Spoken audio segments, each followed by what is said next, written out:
I have a project and I need my van, but during most of the time, my van is my additional storage unit. So I used a little bit of magic and some help from my sister to get it cleaned up. But for what? So my van's name is Guinevere, or Gwenny Van. And she was in a state. There was oatmeal from last summer. There was a fun mixture of straw and charcoal. So we put the seat out. We got out the leaf blower and blew out the back of the van and the dashboard. Pretty much everything with the leaf blower first, and then went in with the vacuum for some more fine detailing. And by golly, that water was so gross. We probably should have gotten the shop vac out and used that instead of rainbow, but, you know, live and let learn. This part was very satisfying. And while Bella was doing all the hard work, I was wiping down vinyl and clearing out the cup holders. And now Guinevere is ready to go. Instead of 2x4s and plywood, my mother had the genius idea of using utility shelves. So we put those in, zip-tied them together. They fit perfectly like they were designed to be a bed platform. Amazing. To fix the headliner a little bit, we cut one side off of bobby pins, used that to pin it all back in place.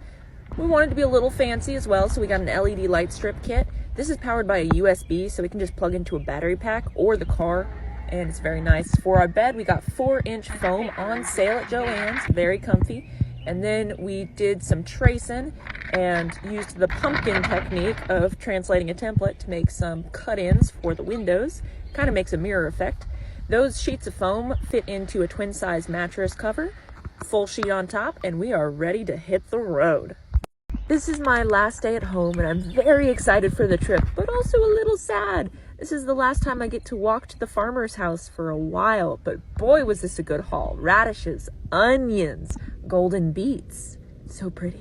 Swiss chard, kale, some unwashed eggs, yay. After the walk, I charged up all the little boxes. I repaired my phone case, so now it's waterproof again. Cleaned up the kitchen because I made a huge mess making candles, which I'll show you now.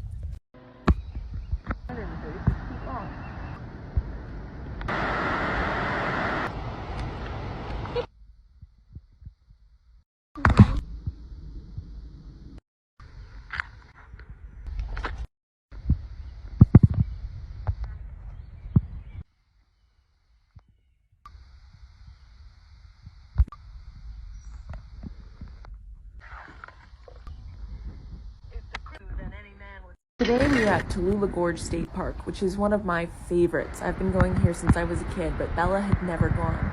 It is one of the most amazing places. You could even call it gorgeous. After that, we headed back to rehydrate at our tropical rice. I would recommend using small Ziplocs to separate your ingredients. Saran wrap doesn't work very well. But Bella brought extra pineapple because she's the boss. So you put your water in, and that varies by recipe. You let it sit for 5 minutes, it cooks for 1 minute, and then it sits for 10 minutes in a koozie to rehydrate, and it makes a beautiful dinner. It fueled some last-minute repairs, and then our day was done. Today was a really busy day, goodness gracious. We started out with some rehydrated polenta eggs, which were pretty good, and then we headed to Moxon Creek, spotted some woolly adelgid, which is always sad, and the hatchery was closed, but that is very understandable. We were able to add another Junior Ranger badge to our collection though, which has been a fun thing we've been doing alongside the geocaching. Next, we headed to Unicoi State Park, which was gorgeous. The lake was very pretty and we did a nice hike there. It's managed by not the national parks though, so it has a different vibe, which is interesting. And then we camped at Vogel State Park for the night, which is one of the highest elevated parks in Georgia. Since we had to stop for gas today, we bought fancy groceries and had hot dogs, mac and cheese, and steamed corn for dinner. And of course, we made some s'mores. Today's morning started beautifully with coffee and a gluten-free sandwich for sister and a glutinous sandwich for me, some fishing. But then while we were at the lake, we realized that we had forgotten to get the cache the night before and thus began a race with time because serendipitously, this weekend was a huge marathon that was happening. And the cache we needed was on the trail they were running. After all that hustle and bustle, we headed to Smithgall Woods. which was so beautiful. We went on a big 7-mile hike on the property, and I got to teach my sister how to skip stones, which was a very happy moment for me. We found our cache, went on a wetland loop trail, which was gorgeous, saw some trilliums, and had a good old time.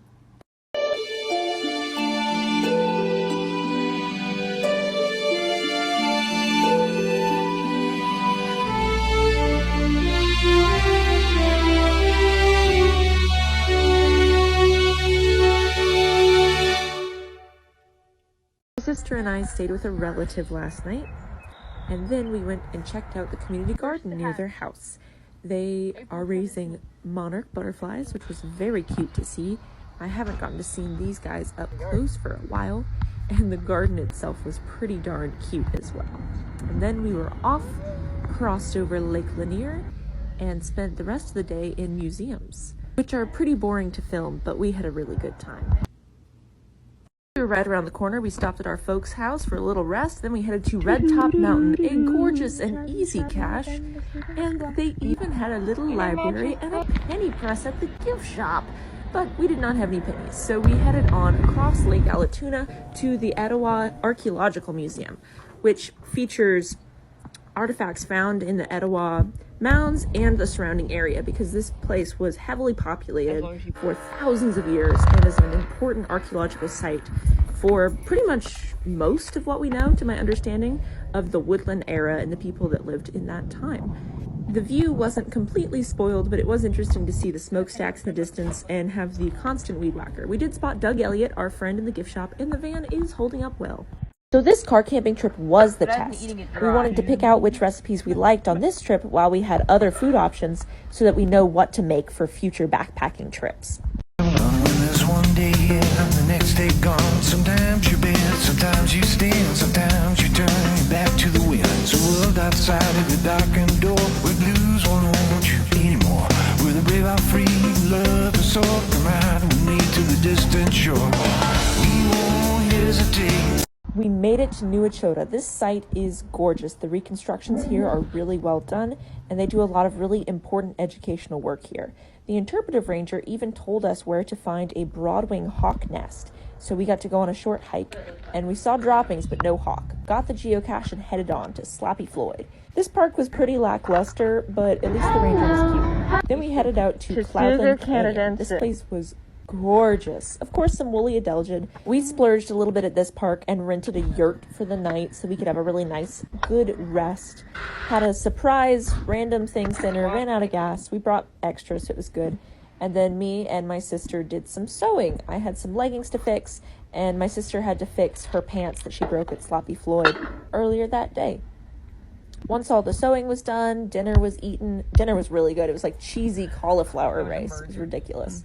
We had marshmallows and got to sleep in real beds. It was very fancy.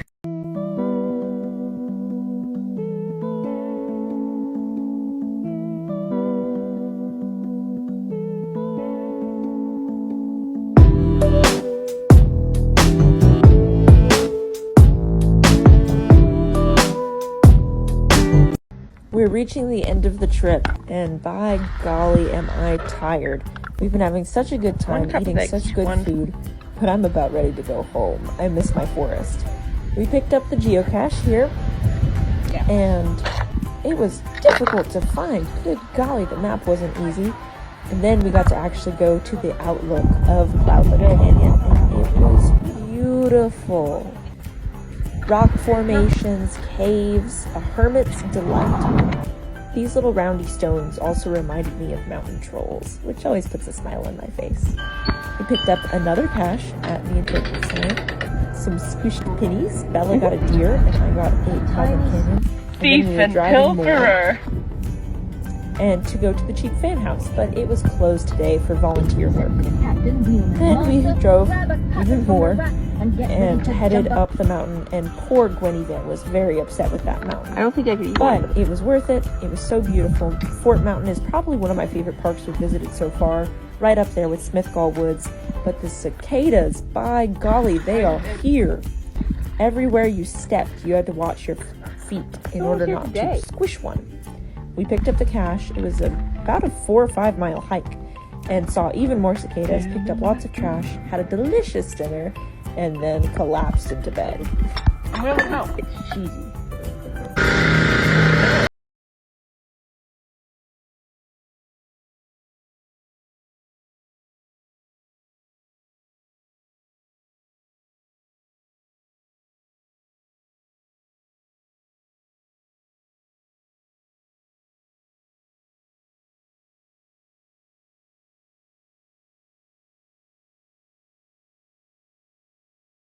Wall that crosses it. This was the reason that the property was originally purchased for a hotel, but the owner decided to donate the site to become a state park. During the Great Depression, the Civilian Conservation Corps built these stairs up to the top and this fire tower. One of the boys working on it put that heart in the stone as a Valentine's gift to his girlfriend. This is the top. From up here, they could survey the surrounding 40 miles for wildfires and saved countless lives and lots of property. We sat up there and watched the sunset, and it was beautiful. I know I say everything is beautiful, but this was. Then my sister and I carefully hiked back down the mountain for one last night in our little van. You can find them at Home Depot. They're about 2 foot by 4 foot, and each shelf is rated for 220 pounds. 4 of them fit perfectly into the back of my 2003 Chrysler Town & Country. Breakfast was a bit of a hodgepodge. We found an onion in the van, toasted it up, added polenta, dried shrimp, red peppers, and had a shrimp and grits breakfast. It was very good. Cleaned up our campsite and then headed to the lake. Fort Mountain Lake was also made by the Civilian Conservation Corps during the Depression as a recreational spot for future campers. And we had a nice time sitting out there, enjoying the water. There was a ton of tree swallows eating up the cicadas, which were still everywhere. Driving back down the mountain was crazy. We stopped for Burger King, and now we're properly on our way home. Our main rationale for using utility shelves in the minivan was ease of conversion. Now that we're back home, we're able to cut the zip ties, collapse the front 2 shelves, pack them up really easily, and put the seat back in the van. I'm leaving the back 2 shelves in there because I think with a little bit of anti-slide liner on them, they'll be a great place to put tools when I'm traveling around. We got tails. While my sister and I were traveling, we tried to earn as many Junior Ranger badges as possible, which is an amazing all-ages program put on by DNR to teach people about the parks. You go up there and you ask for a little workbook, and you go through that workbook, you learn all about the site, the plants in the area, the history of the area. And once it's all filled out, you bring it back in, and the ranger swears you in as a Junior Ranger of the park. So we got 10 of those. We also got embroidered patches for each park. So I made this little scrappy quilt in order to display them as a keepsake.